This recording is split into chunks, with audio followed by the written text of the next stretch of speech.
9 men raced around the world. 1. Finished! In 1968, 9 men set sail to do something no human had ever done.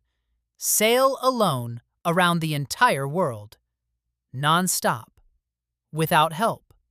Without land. Only one of the 9 men finished. This is his story. It started with a newspaper.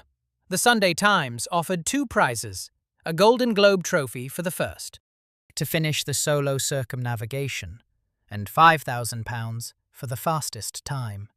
The rules were almost nothing. Start from England, don't stop, don't touch land, don't take supplies. Just go around the world and come back. 9 sailors entered, among them legends, and 1 dark horse. Robin Knox Johnston was 29 years old. He was a merchant navy officer. His boat was called Suhaili. She was wooden, hand-built in India, and already outdated by 1968. Knox Johnston didn't care. He had a simple theory. He couldn't be the fastest, but he could be the most stubborn. He was the tortoise in this race, and on June 14, 1968, Knox Johnston set sail from Falmouth. He was the first to leave. He had no idea it would take 312 days. He headed south. The Southern Ocean waited. The roaring 40s, the furious 50s. These were the waters south of 40 degrees, where the wind circles the entire Earth without hitting land. Ever. Waves build for thousands of miles. Knox Johnston entered the Southern Ocean in the autumn of 1968. The waves were unlike anything he had seen, mountains of grey-green water. Then one day, disaster. Suhaili's self-steering gear broke.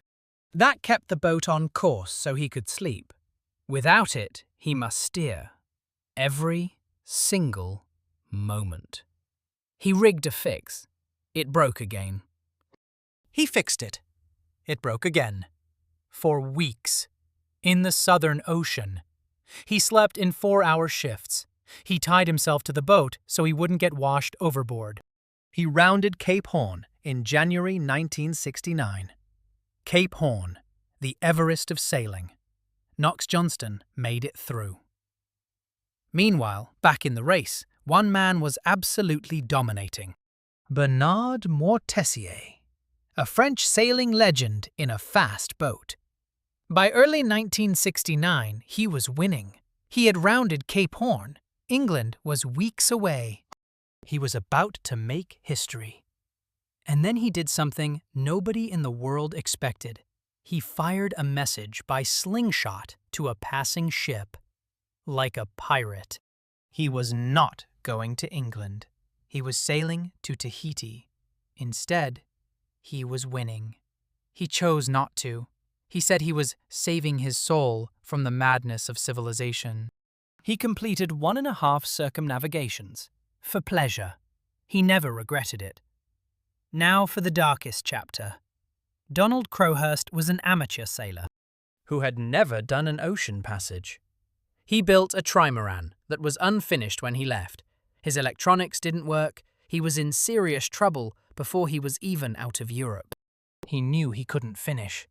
But he couldn't go home either. So he made a decision that destroyed him. He faked his position. For months. While Knox Johnston battled real storms, Crowhurst drifted in the South Atlantic, fabricating epic storm stories. But the math was the problem. His claimed speeds would expose the lie. The moment he sailed into harbour, the weeks alone began to break him. He wrote 25,000 words of philosophy. His logbooks became a descent into madness. On July 1st, 1969, Donald Crowhurst stepped off his boat and was never seen again. 2 logbooks found aboard told the truth. The fraud was completely exposed. The most tragic story in sailing history. But Knox Johnston knew nothing of this. He had no working radio. For weeks at a time, nobody knew if he was alive. His food was running low. His sails were patched and repatched. He repaired everything himself, with whatever he had on board. January became February. February became March. He still didn't know he was winning. He thought Moitessier was ahead of him. He was just trying to finish. The English Channel was ahead. He hadn't seen land in months. On April 22nd, 1969, Robin Knox Johnston sailed into Falmouth 312 days after he left. The crowd on the dock went absolutely wild. Knox Johnston was the only finisher. His legs barely worked after 312 days. A reporter asked him immediately, "What do you want most right now?" Knox Johnston said, "A beer."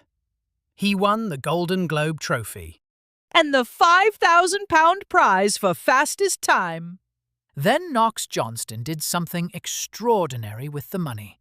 He gave every penny to Donald Crowhurst's widow and children. He said they needed it more than he did. No fanfare, just a quiet act of dignity. His voyage changed the world of sailing. Before Suhaili, many thought it impossible to sail alone around the world. And Knox Johnston wasn't done. In 2007, at the age of 68, he entered a new solo circumnavigation race. He finished. At 68, the tortoise was still winning. He was knighted by the Queen. Sir Robin Knox Johnston. Think about what he faced. A 32-foot wooden boat, no GPS, no satellite phone. No rescue if something went wrong.